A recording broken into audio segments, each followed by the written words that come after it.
இங்க முத்துவுமே ரொம்ப கோபத்தோட வீட்டுக்கு வராரு. வீட்டுக்கு வந்து அடுத்த செகண்டே பார்லர் மேடம் முதல்ல வெளியில வாங்க, நீங்க பண்ண விஷயத்துக்குலாம் உங்களை நான் சும்மா விட போறதில்ல அப்படின்னு சொல்லிட்டு இந்த பக்கம் வந்து ரோகிணியை திட்ட ஆரம்பிக்கிறாங்க.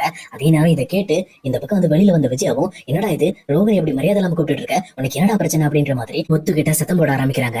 அதே நேரத்துல இன்னொரு பக்கம் மனோஜ் வந்துட்டு என்னடா உனக்கு பிரச்சனை, ஏன்டா இப்படி பண்ணிட்டு இருக்க அப்படின்ற மாதிரி மறுபடியும் அவருமே முத்து கிட்ட சண்டை போட ஆரம்பிக்கிறாரு. ஆனா முத்துவுமே இங்க பாருங்க, நான் பேசுறதுல ஒரு முக்கியமான விஷயம் எனக்கு வெளியில வரப்போகுது. பார்லர் மேடம் எதுக்காக இதெல்லாம் பண்ணிக்கிட்டு இருக்காங்க அப்படிங்கிற விஷயம் எனக்கு தெரிஞ்சாகணும். சொல்லப்போனா இப்ப அவங்க பண்ண விஷயத்தினால ஒருத்தரோட வாழ்க்கையே போற நிலைமைக்கு போய் கடைசியில நம்ம அந்த பிரச்சனை ரொம்ப நாளா இழுத்துக்கிட்டு இருந்துச்சு. அந்த பிரச்சனையோட முடிவு இன்னைக்குதான் வெளியில வந்திருக்கு அப்படின்ற மாதிரி இங்க முத்துவுமே ஒண்ணுமே புரியாம பேசிக்கிட்டு இருக்காரு. இதை கேட்டவனுங்க மறுபடியுமே இந்த பக்கம் விஜயா, டேய் எதா இருந்தாலும் முதல்ல தெளிவா சொல்லு, இந்த மாதிரி வந்து குழப்பற மாதிரி பேசாது அப்படின்ற மாதிரி சொல்றாங்க. இப்படி அவங்க பேசிட்டு இருக்கும் போதே கரெக்டா இங்க ரோகிணி வெளியில வந்துடுறாங்க. வந்தது மட்டும் இல்லாம உங்களுக்கு என்ன வேணும் முத்து, எதுக்காக என்ன மரியாதை எல்லாம் கூப்பிட்டு இருக்கீங்க அப்படின்ற மாதிரி சொல்றாங்க. உடனே இதை கேட்ட முத்துவுமே, ஓஹோ உங்களை மரியாதையா வேற கூப்பிடணுமா, நீங்க பண்ண வேலைக்கு உங்களை நான் என்ன பண்ணுவேன்னு எனக்கே தெரியாது, ஒழுங்கா உண்மையை ஒத்துக்கங்க, என் போனை எதுக்காக எடுத்தீங்க அப்படின்ற மாதிரி இந்த பக்கம் முத்து கேட்கிறாரு.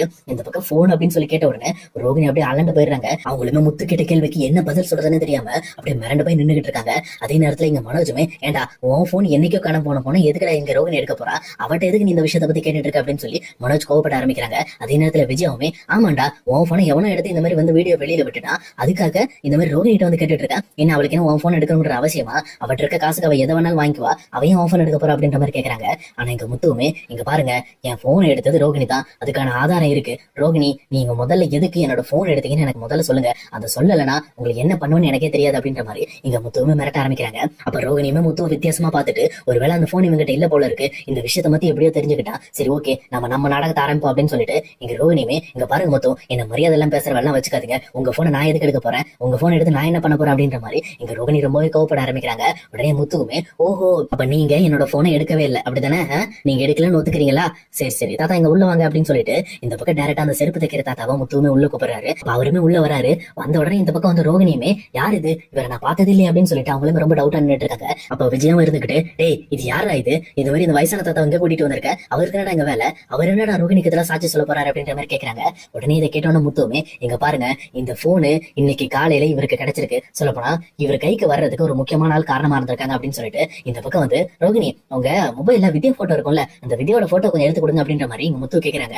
உடனே இதை கேட்டோன்னு இந்த பக்கம் வந்து ரோகிணிக்கு தூக்கி வாரி போடுது. ஐயோ ஆமால இந்த போனை நம்ம வித்யாட்ட தானே கொடுத்திருந்தோம், அப்போ வித்யா தான் வந்து இந்த செருப்பு தைக்கிற தாத்தாட்ட போயிருப்பாளோ அப்படின்னு சொல்லிட்டு டவுட் ஆகுறாங்க. அப்புறம் ரோகிணியுமே, நான் இதுக்காக வித்யாவோட போட்டோவை இவர்கிட்ட காட்டணும், இவர் யார் முதல்ல, இவர் யாருன்னே தெரியாது, எதுக்காக என் ஃப்ரெண்டோட போட்டோவை இவர்கிட்ட நான் காட்டணும் அப்படின்னு சொல்லி ரோகிணி ரொம்பவே கோவப்பட ஆரம்பிக்கிறாங்க. ஆனா இங்க முத்துவுமே, இங்க பாருங்க இந்த போனை திருடினது நீங்கன்னு நான் சொல்றேன், இதுக்கு சாட்சி சொல்ல இந்த தாத்தா வந்திருக்காரு, ஒழுங்கா வித்யாவோட போட்டோவை காட்டுங்க, ஏன்னா வித்யா மூலமா தான் இந்த போன் அவர் கைக்கு போயிருக்கு அப்படின்ற மாதிரி சொல்றாங்க. இது கேட்டோன்னு இந்த பக்கம் ரோகிணி, இல்ல வாய்ப்பே கிடையாது, நீங்க ஏதோ போய் சொல்றீங்க, நீங்க ஆளை செட் பண்ணி கூட்டு வந்திருக்கீங்க அப்படின்னு சொல்லி இந்த பக்கம் முத்துவை கார்னர் பண்ண பாக்குறாங்க. ஆனா முத்துவுமே, இங்க பாருங்க தாத்தா நீங்க தான் சாட்சி சொல்லணும், இங்க பாருங்க என்கிட்டே அந்த போட்டோ இருக்கு, நான் வேணும் தான் அவங்க கிட்ட கேட்டேன் அப்படின்னு சொல்லிட்டு இந்த பக்கம் வித்யாவும் ரோகிணியும் சேர்ந்து எடுத்த போட்டோ ஒண்ணு இருக்கு. அந்த போட்டோவை தன்னோட மொபைல் மூலமா இந்த பக்கம் டைரக்டா தாத்தா கிட்ட காட்டுறாங்க. அப்ப தாத்தாவும் சொல்றாரு, இந்த பொண்ணு தான்ப்பா வந்துச்சு, இன்னைக்கு காலையில சிறப்பு தைக்க வந்துச்சு, அப்பதான் இந்த போனை வந்து தவறி என்கிட்ட விட்டுட்டு போயிடுச்சு, நானும் இந்த பொண்ணு வரும்னு பார்த்தேன் வரல, அதுக்கப்புறம் சரி முத்து தம்பி தான் வந்தாப்ல, அவர்கிட்ட எடுத்து இந்த போனை கொடுத்தேன் அப்படின்ற மாதிரி இந்த பக்கம் வந்து அந்த தாத்தா எல்லா உண்மையும் சொல்லி முடிச்சிட்டாரு. இதை கேட்டோன்னு வீட்டுல இருக்க எல்லாரும் பயங்கரமா ஷாக் ஆகுறாங்க. அதே நேரத்துல இந்த பக்கம் வந்து, அப்ப உன்னோட போனை திருடினது இந்த வித்யா தானே, நீ இப்ப அவட்ட தானே போய் கேட்கணும் அப்படின்னு சொல்லிட்டு இந்த பக்கம் விஜயாவும் கத்த ஆரம்பிக்கிறாங்க. உடனே இதை கேட்ட முத்துவுமே, நீங்க சொல்றது எல்லாத்தையும் நான் ஒத்துக்கிறேன், என் போன் எடுத்தது வித்யாவே இருக்கட்டு, வித்யாவை தான் நான் வந்து கண்டிப்பா சத்தம் போட்டு போகணும், ஆனா நான் ஏன் வந்து ரோகிணி கிட்ட சத்தம் போட்டுட்டு இருக்கேன் அப்படின்னா, என் போன் வாட்ஸ்அப்ல இருந்து ஒரு 2 பேருக்கு சத்யாவோட வீடியோ சென்ட் ஆயிருக்கு, அதுல ஒரு ஆள் யாருன்னு எனக்கு தெரியும், ஆனா இன்னொரு ஆள் யாருன்னு நான் கண்டிப்பா ரோகிணி மேடம் மட்டும் தான் தெரிஞ்சுக்க முடியும் அப்படின்னு சொல்லிட்டு இந்த பக்கம் முத்து ரொம்பவும் கோவப்பட ஆரம்பிக்கிறாரு. அப்பதான் ரோகிணியுமே, ஆமா இல்ல அவன் முத்துவோட வாட்ஸ்அப்ல இருந்து எனக்கும் சிட்டி காமிச்சோம்ல, அந்த ஹிஸ்டரியை டெலிட் பண்ண விட்டோமா அப்படின்னு சொல்லிட்டு ரொம்பவே டென்ஷன் ஆக ஆரம்பிக்கிறாங்க. அதே நேரத்துல முத்துவுமே இந்த பக்கம் மனோஜ் கிட்ட, இங்க பாரு இது பார்லரமா நம்பர், இந்த நம்பருக்கு எதுக்காக என்னோட போன்ல இருந்து சத்யாவோட வீடியோவை இந்த மாதிரி வந்து வித்யா அனுப்பணும், சொல்ல போனா இந்த மாதிரி ரோகிணி கேட்காம தான் வித்யா அமைச்சிருப்பாங்களா, அப்பனா கண்டிப்பா இந்த வீடியோவை பப்ளிஷ் பண்ணது வேற யாரும் கிடையாது, இங்க ரோகிணி தான் இங்க சத்யாவையும் மீனாவையும் பழி வாங்குறதுக்காக ஒரு பயங்கரமான திட்டத்தை போட்டு இந்த வீடியோவை அமைச்சிருக்காங்க. இதுல இன்னும் எனக்கு புரியாத விஷயம் என்னன்னா, இன்னொரு ஆள் யாரு அப்படிங்கிறது எனக்கு தெரியணும் அப்படின்ற மாதிரி சொல்றாங்க. உடனே இதை கேட்டவொன்னே, இது யாருன்னு தெரியலையே அப்படின்னு சொல்லி எல்லாருமே டவுட்டா இருக்கும்போது இங்க முத்துவுமே, அதுவும் யாருன்னு எனக்கு தெரியும், அது வேற யாரும் இல்ல சிட்டி தான் அப்படின்னு சொல்லி சொல்றாங்க. இதை கேட்டவொன்னே விஜயாவுமே, என்னது சிட்டியா, சிட்டிக்கு யார் இந்த வீடியோ அனுப்ப போறா, சிட்டிக்கு ஏன் வித்யா அனுப்புனா அப்படின்னு சொல்லி டவுட் ஆயிட்டு இருக்காங்க. அப்ப அதே நேரம் பக்கத்துல இருக்க மனோஜுமே, டேய் நீ வாய்க்கு வந்தபடிலாம் உளறிட்டு இருக்காத, அவனே ஒரு வட்டிக்காரன், அவங்களுக்கும் வித்யாவுக்கும் என்ன சம்பந்தம் இருக்கும், சொல்லப்போனா அவ எதுக்கு அனுப்பணும் அப்படின்னு சொல்லி கேட்டுட்டு இருக்கப்போ கரெக்டா எங்க முத்துவுமே அந்த நம்பருக்கு கால் பண்றாங்க.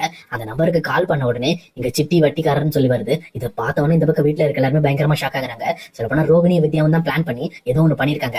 எதுக்காக இப்படி பண்ணிருக்காங்க அப்படின்னு சொல்லி யோசிச்சுட்டு இருக்க நேரத்துல இந்த பக்கம் முத்துமே பேச ஆரம்பிக்கிறாரு. இங்க பாருங்க, மீனா மேல எப்பவுமே ரோகிணிக்கு அக்கறை இருந்ததே கிடையாது. ஆனா இந்த பக்கம் மீனாவோட தம்பியை போட்டு கொடுக்கறதுக்காக இந்த போனை திருடி இந்த போன் மூலமா அந்த வீடியோ எடுத்து அந்த சிட்டிக்கு ஒரு காப்பி அனுப்பி இவங்க ஒரு காப்பி எடுத்துக்கிட்டு சிட்டி மூலமா இந்த வீடியோ பப்ளிஷ் பண்ணிருக்காங்க. அதனாலதான் இவ்வளவு பெரிய கேஸ் பிரச்சனை ஆகி நான் ஒரு 5 லட்சம் ரூபாய் செலவு பண்ணி திருப்பி எனக்கு அந்த 5 லட்சம் திருப்பி கிடைச்சிச்சு. ஆனா இதுலயுமே ஒரு விஷயம் இருக்கு. இதுலயுமே வந்து ரோகிணி மேடம் நம்ம எல்லார்ட்டையும் இருந்து மறைச்ச ஒரு விஷயம் எனக்கும் மீனாக்கு பார்வதி ஆண்டிக்கு மட்டும் தான் தெரியும் அப்படின்னு சொல்லி சொல்றாங்க.